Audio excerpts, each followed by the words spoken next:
Let's call the meeting to order. Good morning. Welcome to you all. Thank you for being here. Thank you for your interest in the work of this board, and thank you for your interest in the district. We'll start with the invocation, and I'll turn it over to our capable leader, Mr. Gilzine.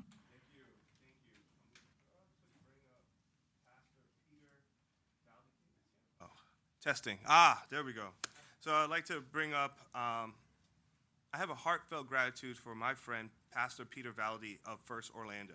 He's a cherished member of the Central Florida community since 1978. Through his career, Peter has wholeheartedly dedicated his life to the faith-based community, and with over 30 years of contribution beyond his professional endeavors, he's served on a number of boards and acted as a vital link within our Hispanic community here. In addition to that, he has his own radio show on iHeartRadio with several years on the airwaves and doing some amazing work here in Orlando, Tampa, and Jacksonville. With that said, Pastor Peter, please come on up.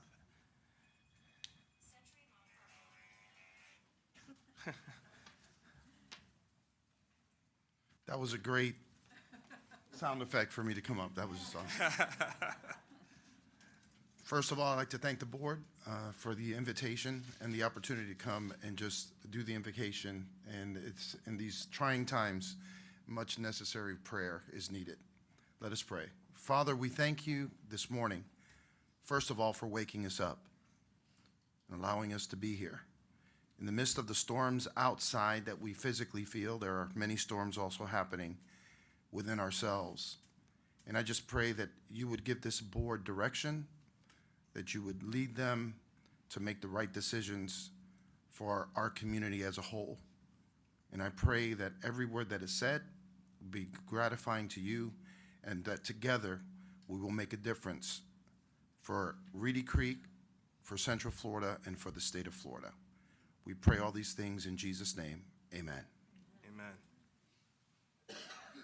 Pastor, thank you for those blessings. And now let's honor this great nation with the Pledge of Allegiance. Please stand. Pledge allegiance. To the flag of the United States of America and to the republic for which it stands, one nation, under God, indivisible, with liberty and justice for all. Okay, the safety procedure, please. Good morning. Thank you, Mr. Chairman, members of the board, and to our guests and visitors. We'd like to start the meeting the way we normally do with some safety announcements for everyone. And I'd like to ask the board, please, to pardon my turning my back to you as I address everyone in the audience. So in the event of an evacuation, we ask that you exit through the doors either on your right or on your left through the front of the building where you entered. There's also an exit on the rear of the building if you follow the exit signs through this door. In the event of first aid or AED, we have both of those, if those are necessary, at the security desk in the front.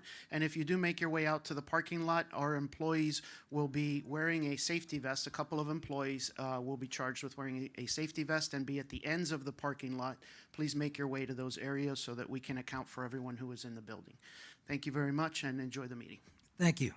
And before we get to public comments, I want to welcome our new director, Charbel Barakat. I've known and worked with Charbel for many years, and what I can tell you about him is that he's smart as a whip, very capable lawyer, very successful businessman, and has an extensive background in public finance and real estate development, which will bring a very important dimension to this board and the work that we will be doing. And he will help the rest of the board in our mission, when our mission is to institute new and better governance practices, to create more financial transparency, and to evaluate new urban planning strategies and opportunities for the district, and most importantly, to promote more prosperity for more people within the district and outside of the district. So Charbel, welcome. We're all looking forward to working with you, sir. Thank you, Mr. Chair, for that kind intro. I appreciate it. Yes, sir. And now public comments.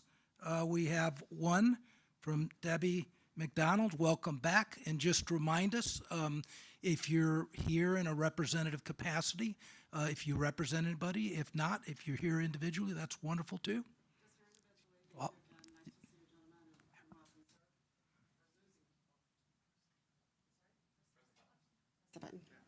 That's better. Sorry. Thank you very much. I just returned from a trip to New York City, and interestingly, I'm a chatter. I get on the plane, I talk to everyone around me and people as I'm going through the city, and asked about 100 people what they felt was going on here, what they felt about Disney Central Florida, and the recent changes we've had here with the district. And I guess I was quite, I shouldn't have been surprised or shocked, but I was quite surprised. The majority of what I was hearing is, as you know, we're of course a tourism area. This is what we're all about. We come here, people that stay here in some way are either connected or know people in this tourism industry. And what I heard from most people is they didn't want to come to Florida anymore. They didn't want to come to Central Florida particularly anymore. Miami maybe was fine, or Naples, but they didn't feel welcome. This was from people of all types, people with just friends in their family, or maybe they had someone that they just didn't feel they were welcome. And that's very disturbing to me. We have what I feel is a tremendous example of an inclusive, warm, well-run corporation, the Walt Disney Company, and we have a government coming in to take control, which is what my perception is.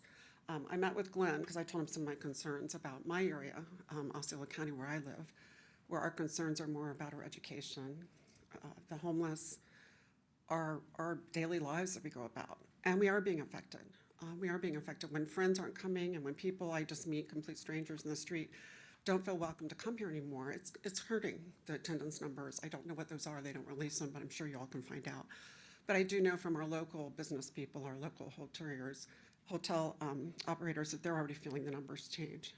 So while you're going about whatever it is you're doing, in my opinion, to launch the presidential campaign of Governor DeSantis, we are being heard. So in your effort to help the area and to bring more to the area, I'm just a mom. I'm just a family person that lives in this area, but this is my home. And I plead for you again to take a deep look at what you're doing, why you're doing it, and consider again diplomacy, talking to the other party, being Disney and Governor DeSantis, and sitting down at the table, because diplomacy is hard. I know he's one that his motto is doesn't want to back down, but it's time to sit down at the table. Diplomacy is hard. You have to keep doing it, but eventually it works. And I would hope that we could reach that point, because whatever is going on here isn't working. Thank you. Thank you for your comments. And by the way, you're not just a mom. I mean, moms are the most important people in the world. And so congratulations for being a mom, and thank you again for your public comments. Next, the consent agenda. Is there a motion that we approve the consent agenda? So moved. Is there a second? I'll second. Any discussion? All in favor, please indicate by saying aye. Aye. Any opposed? Motion passes unanimously. Reports, our capable leader, Mr. Gilzine. Do you have a report, sir? I do. And thank you for passing the proclamation. I will start off with the first slide, which is Ms. Cara Smeller, who is retiring. I'd like to announce the upcoming retirement of our valued member of our organization, Battalion Chief of Fire Prevention, Ms. Cara Smeller. After 33 exceptional years of dedicated service, Cara is dedicated and decided to embark in a new chapter in her life. And I just want to take a moment to celebrate that awesome career of hers. Her unwavering commitment to fire safety and prevention has made a profound impact on our district and our community. Throughout her tenure, she's consistently demonstrated outstanding leadership expertise and excel at data analysis. As we bid farewell, we would also like to celebrate the incredible achievement she's made throughout her tenure. We would like to express our deepest gratitude for her dedication, passion, and immense impact she has made on our organization and within our district. Please extend the warmest welcome to Ms. Cara as she get ready to start her new chapter. Ms. Cara, where are you? Come on up. We have a nice little proclamation and award for you.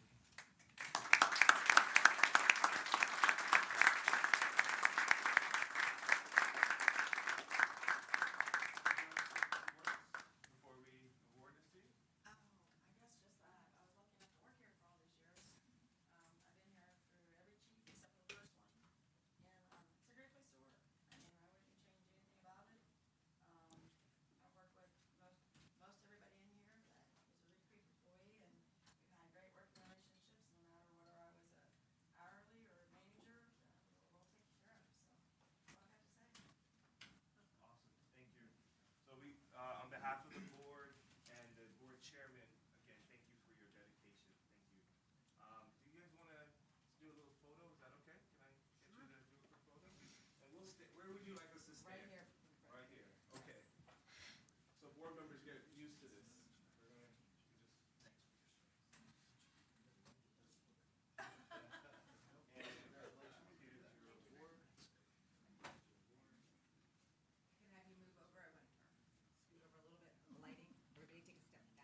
One, two, three.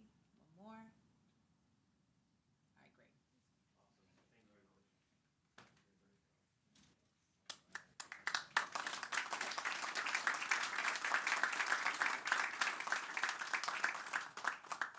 Right.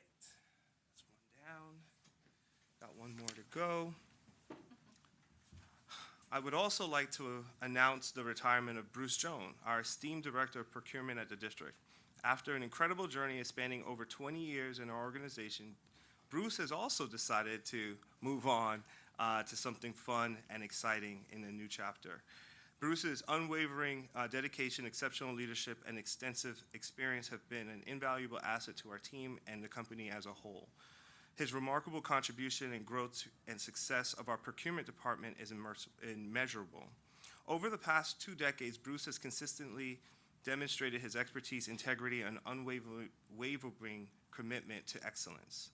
Prior to joining the district, Bruce spent 13 years as a principal contractor at the Walt Disney Imagineering, where he honed his skills and established a strong foundation in procurement. His vast knowledge and attention to detail and strategic thinking have played a significant role in the achievement and the number of milestones and successful projects throughout his tenure. Please also join me in expressing our sincere appreciation to Bruce for his exceptional contributions to the district and our procurement department.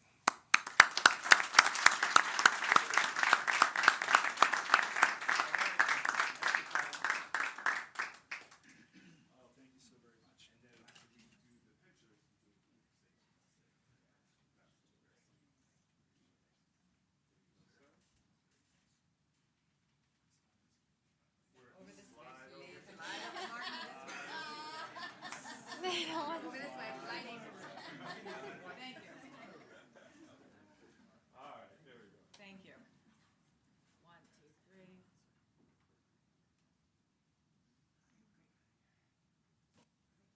Yes. Kara, I want one by your side.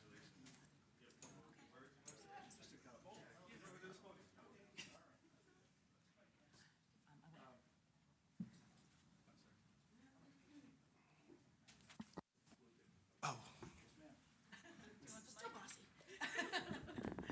Just push the button. Gotta love her though. Keep us organized. Come here, you. Sorry about my back to you.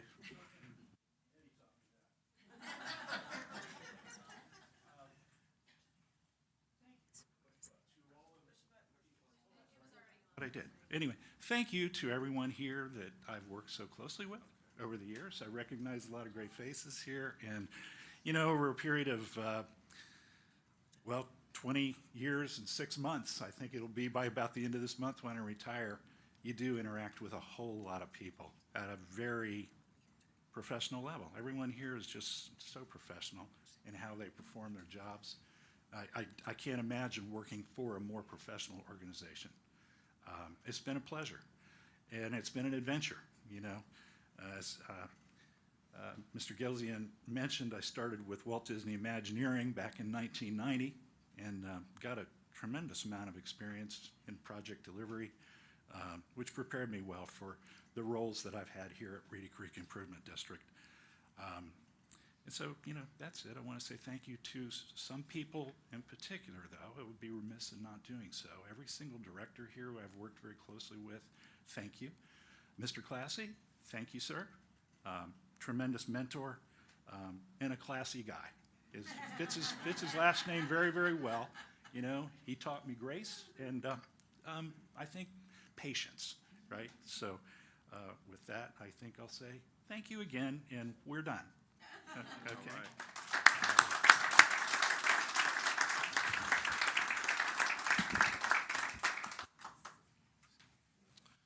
okay.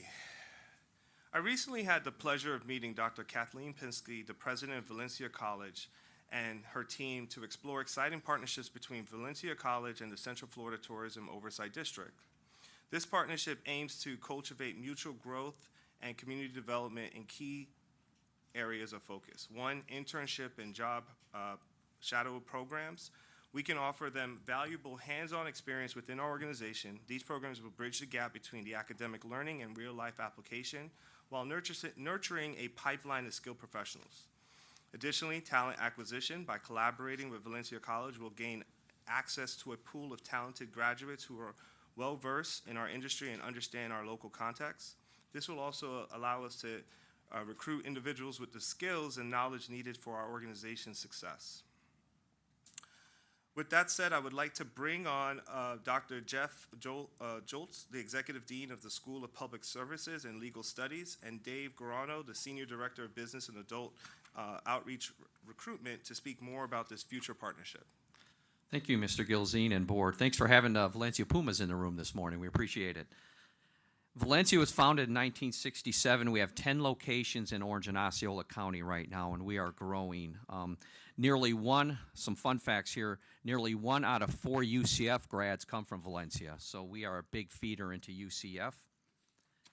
We have over 44 different degree programs at all the different levels, the Associates of Arts, Associate of Science, up to the bachelor's degree programs, and we're growing those as well. We have over 100 certificate programs at the college, and we have a ever-growing accelerated skills training area at the college, so we are sending students out into a lot of different industries in accelerated skills. We have 2 different types of internships. We have an exploration internship program that provides students with career exploration and activities for their educational plans, but then we have the traditional standard internship where we send students to fine-tune their skills in the industry and get hired in the industry, and they are spread all over Central Florida. Right now, Valencia is in the exercise of organizing all of our workforce programs into 6 different schools.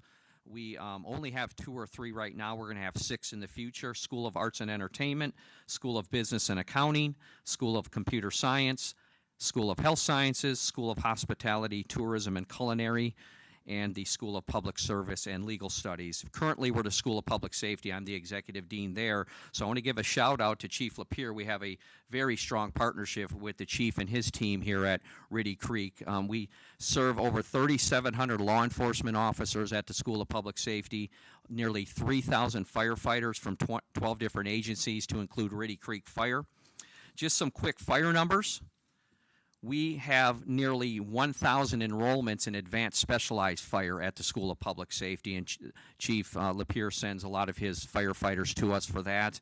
We have over 1,000 enrollments in our fire science degree program, and what's unique about fire science, they have 10 different industry certifications that they articulate into our college credit degree program at the college. So they are exercising that option on a very regular basis where they can earn up to over 20 credits in our degree program. And I just want to highlight one other quick program. We have a very comprehensive public safety leadership program in Central Florida at Valencia.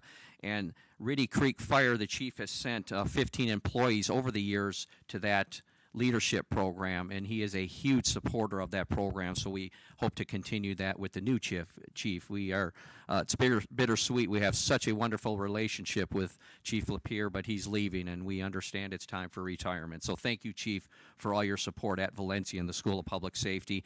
And before I turn it over to Dave, we are adding another we think very contemporary program, a Bachelor of Applied Science in Public Safety Administration, so we can train our leaders in public safety to protect the millions and millions of tourists and residents here in Central Florida. And I tell everybody when I get a chance to be at a mic, public safety in Central Florida has to protect 2 to 3 Super Bowl crowds every day. So we take it very seriously at Valencia. And I'm going to turn it over to Dave to talk about partnerships and upscaling at Valencia. Dave, it's all yours. Good morning, and thanks again for having Valencia College here this morning. What I'm here really to talk about very quickly is about partnership. And so what I do, my name is Dave Giordano, and I'm the Senior Director for Outreach and Recruitment. And what I do is go out in the community and connect our opportunities that we have at Valencia College to those that potentially would want those opportunities. And then once graduates graduate, they need positions, they need jobs, they need opportunities, right? So my job, again, is to connect them to those opportunities. So I have a staff of 6 people that go out in the community. You'll see us on nights, you'll see us on weekends, you'll see us all over the place. And I have a staff of 3 right now that will be growing, and that's a placement team.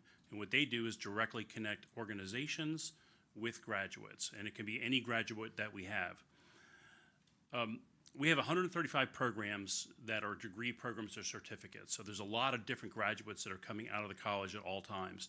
We have 19 accelerated skills training programs, and those are trade and skill programs. So if you need welders, or you need people to do electrical power line, electricians, heavy equipment operators, CNC machinists, those kinds of positions, even clinical medical assistants, we're having them graduate on a regular basis. So we have a language program as well, which has been very, very popular. We are connecting directly with organizations such as yours, and we want to do that. And anybody else that's here in the audience, we would love to connect as well. We will go right to the organization. We do that all the time. Matter of fact, I was at Disney and Amazon last week. We have over 5,000 people that have taken a program that are Disney cast members already that have started about 5 years ago. And Amazon, we have about 3,000 associates that are now taking programs. And we go directly into those organizations, and they have a direct connect to us in terms of how they can pay for the programs. Our job is not to just graduate people from programs. Our job is to graduate and then have them have opportunities in business. And that's what we want to do. So as you're looking at your needs and you're looking at your growth, and it could be upskilling of current employees, it could be new employees that you're looking for opportunities, think about Valencia College. I've had really great experience over the last 5 years in this position of partnering. I go all in when I do it. So when you need something, you reach out to Valencia, reach out to me, and I'll be there for you. Any questions? No, sir. All right. Thank you. And it's also good to see Glenn. We used to work together. All right. The next thing in my report, Mr. Chairman and members of the board, is that the Central Florida Tourism Oversight District is super excited about hosting local high school students via Career Source Summer Youth Program. This is a 4-week summer program where students will receive a paid internship of $15 an hour through Career Source. These students are coming from Neo City Academy High School in Osceola County, which is one of the top 10 STEM high schools in the state of Florida. And we're excited about hosting these students come next month. Our colleague from Career Source just sent us a note saying that they got caught up in traffic and they won't be here, but we're excited about moving forward. And again, I'm excited about announcing this partnership. Next thing I have, next slide, is that we're kicking off, in one of my remarks at the very beginning, I talked about how important it is to be a good neighbor. And as you can see, working with partners like Valencia College and Career Source, I think the other thing that we have to do is also buy local. The significance, by prioritizing local businesses, we have an opportunity to make a positive impact in our community and ensure that our local businesses share as partners in our continued long-term success. For example, there's over 9,000 vendors across all industries registered to do business in the state of Florida, where their place of business is located right here in Orange and Osceola counties. Of which the numbers who are actually registered with the state as minority vendors, that number is 260. And something that's near and dear to my heart is figuring out how can we support our veterans who go out there. So there's a total of 40 veteran businesses that are registered with the state. And I want to make that distinction. There are veteran-owned businesses, but they may not be registered with the state. But the total number that is there is 40. So my goal is, and it's sad that Bruce is leaving me as I get ready to kick this off, so he's probably happy. That's why he's chuckling over there. But our goal is to figure out how can we be a better neighbor and support our local vendors. Why is this important? Supporting local vendors stimulate our local economy. Every purchase that's made with a local vendor directly contributes to creating and sustaining jobs while ensuring profit stays within our local economy. By investing in our community, we become vital partners, not only to the business, but to the citizens who benefit from the investment staying here. Quality products and services, local vendors often take great pride in their work and are dedicated to providing exceptional products and services. By choosing local, we can ensure that we receive a high-quality good while meeting our standards and promoting the sense of trust and reliability. And lastly is the personal relationships. When we buy local, we have an opportunity to build personal relationships with vendors. These relationships foster collaboration and deeper understanding with the district needs, leading to better outcome and tailored solutions. Local vendors often go the extra mile to meet the expectation and provide personal customer service. So we're really excited about this effort going forward. All right. Now, as you guys have seen with Miss Erica Washington Perry, she's really bossy, so she made sure that this social media slide was in here. No, I'm joking. But I'm really excited about this effort. This is something that's near and dear to her heart and mine as well. We are excited to announce the official launch of the Central Florida Tourism Oversight District's presence on Instagram and Facebook.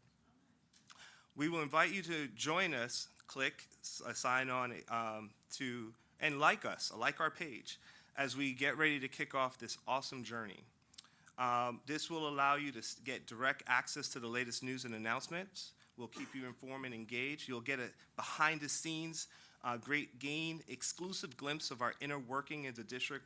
We'll provide behind-the-scene contents, photos, videos, insights to a lot of the projects that we're doing on a day-to-day efforts. And lastly, you get to see some of the visual stories that we capture through videos and photos and bring to life a lot of the great things here. When I started and I had an opportunity to learn firsthand members of the board, I was like, wow, does anybody know this? And the answer is no. So I said, okay, let's figure out how we can share our story. And we're really excited about that. Next item I have is, thanks, Chief. As you heard, our friends Valencia stole the punch. I should have put them at the end, but it's okay. After an illustrious career spanning over 2 decades, Chief LePere has announced his retirement from the Central Florida Tourism Oversight District effective August 2023. The chief has devoted his life to safeguarding millions of tourists who visit the district each year. Throughout his tenure, he has demonstrated exceptional leadership within our fire department, starting in 1999 and assuming pivotal roles in operation and fire prevention. Serving as our chief for the past decade, the chief enhanced our emergency response capability, implemented innovative strategies, and prioritized the safety of our citizens. Under his guidance, the district fire department have achieved remarkable milestones, including significant reduction in response times and the integration of cutting-edge firefighting technology. Chief LePere's unwavering commitment to excellence and professionalism has gained the respect and from his colleagues and communities at large.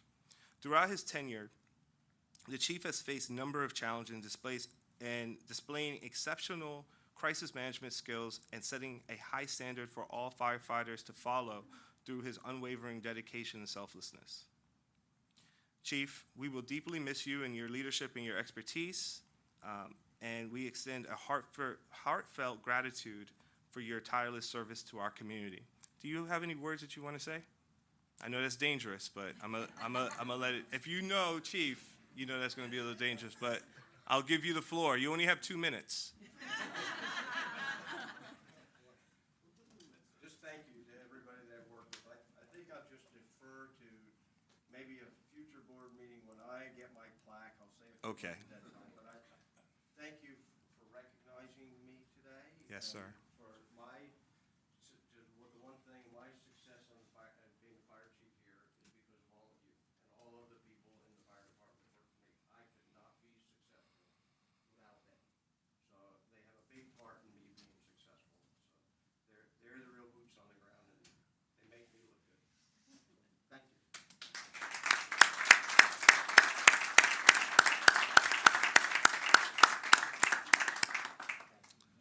All right. Last but not least, during the last board meeting, I mentioned the creation of advisory boards. I had several conversations with some of our taxpayers, including Steve Solscher, who owns several restaurants at Divinity Springs. We are in the process of discussing what the boards will look like with the goal and importance of honest and open conversations that deals with much of the misinformation that is currently out there.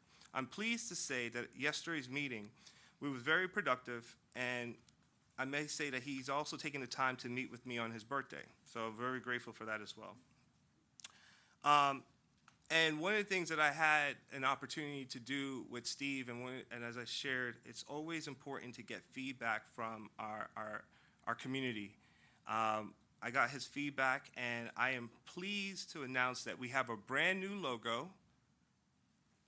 And there it is. This is our brand new logo. I was able to get some feedback from not only staff, taxpayers, but we felt that this was super important, and I'm thrilled to announce the upgrading our government visual identity and brand. After weeks of multiple planning, exploration, pleased to reveal this fresh, new, bright, brand new, exciting logo. And this is a new chapter in our history. And with that said, I'm confident that this new look will not only enhance our brand recognition, but it'll also resonate with millions of guests who visit our district each and every year. With that said, Mr. Chairman and members of the board, that concludes my managerial report.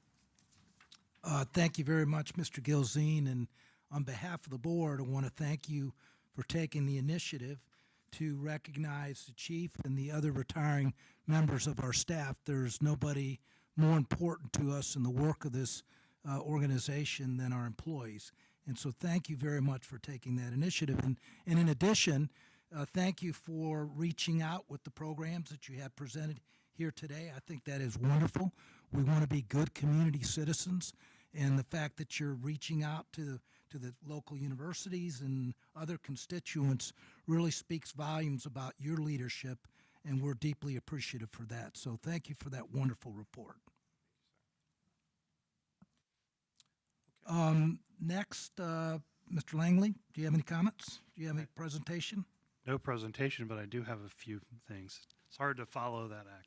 It's all the slides. I don't have any slides, so apologize for that. But I have two things. So first of all, I'm recommending and requesting from the board that we hold a closed-door executive session on union negotiations pursuant to statute 447.605 Florida statutes to meet this Friday at 8:30 a.m. to discuss union negotiations.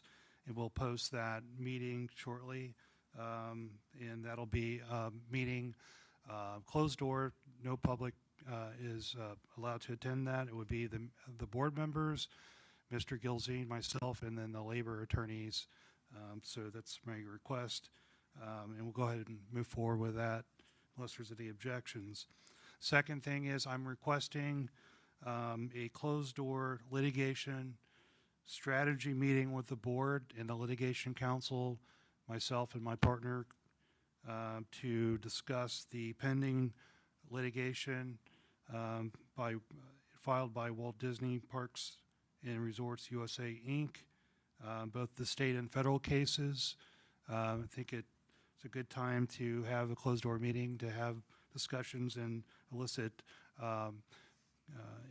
input from the board and seek your guidance and discuss litigation strategy and expenditures. So we will, unless there's any objections, schedule that for the July meeting or sometime either before or after the July meeting. That also will be a closed-door meeting. We will, of course, have we'll be during the public meeting discussing that we're doing the private meeting, and then after the meeting, will come out back to the public session and close it. I do not have any further things in my report, unless you have any questions for me. Any questions from my fellow board members? None at this time. Thank you. Thank you. Okay. Thank you very much, Mr. Langley. The next item on the agenda is Resolution 644, and before I ask Mr. Langley to walk us through the formalities of that resolution, I just want to comment briefly that, I hope you all have seen that I think at almost every board meeting, this board has adopted a new governance policy or practice. And that's because when we were appointed to this board, the first thing we did is ask for what are the board policies, and we discovered that there essentially were no board policies. And as an independent government agency, it's our obligation to function pursuant to best practices, and best practices obligates us to have board policies and practices. And this is another one that we'll add. You'll see at our next meetings and the meetings after that we will continue to add policies and practices to make us a legitimately independent governing entity. And the current one that we're going to adopt here today is a whistleblower policy. And one of the bits of feedback that we received shortly after being appointed to this board is that some of our staff and employees felt like maybe their grievances or concerns or new ideas were falling on deaf ears with respect to the prior board. And we, as a board, want to make sure that our policy is to be open, honest, transparent, and receptive to ideas from anybody, including our staff and employees.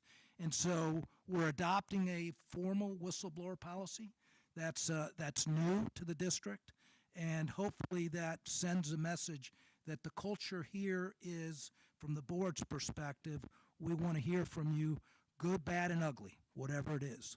So with respect to that, let me turn it over to Mr. Langley to go through the formalities of our adopting this resolution. Thank you. Before I read the resolution, I did want to note that we do have 2 members of the board appearing virtually, and I just want to make sure that they're on because we will ask for a roll call on this particular matter. They are? Yep, we're on. Okay. I'm Very here. good. All right, thank you. So when the chair calls to vote on this item, just make sure you vote. Thank you. All right, resolution number 644, a resolution of the Board of Supervisors of the Central Florida Tourism Oversight District adopting a whistleblower policy for district employees. This is a public hearing. We do have with us today a lawyer with Fort Harrison, which is the district's labor and employment law firm. I think it's Jessica Wahlberg, correct?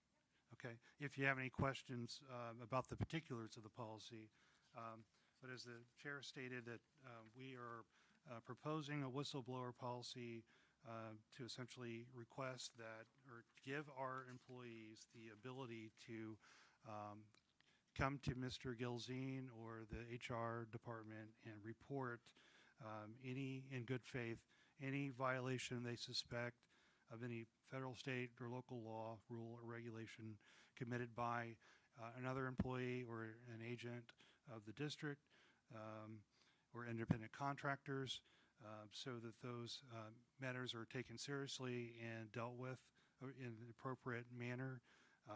And also, if they believe there's any act or suspected act of gross mismanagement, malfeasance, misfeasance, gross waste of public funds, or gross neglect of duty committed by any employee or agent of the district or any independent contractor. What it makes it clear in this policy is that we welcome employees to come forward to report these things to the appropriate channels, and that in doing so, we want to make sure that they understand that there will be no adverse action taken against the employee for doing so. There is a Florida Whistleblower Act that this policy does not try to override. This supplements it and gives direction on the employees that who the appropriate channels are for making such reports.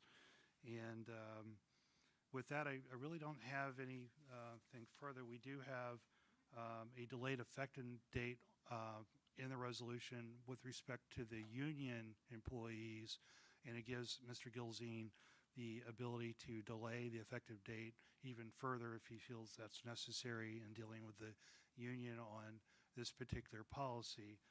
But with respect to non-union employees, it would take effect immediately. Unless there's any questions for me, I'd ask that you consider this resolution for adoption.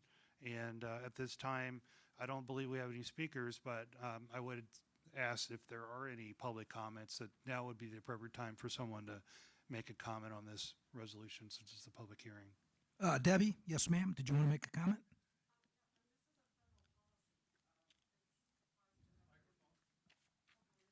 Did you want to come up to the microphone, please?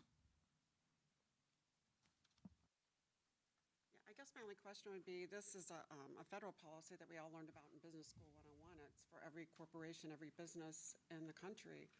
And I just am curious why it needs to be specifically adopted. I mean, it's every employee realizes there is a whistleblower policy and you're protected under the federal government. You complain to OSHA and go through this.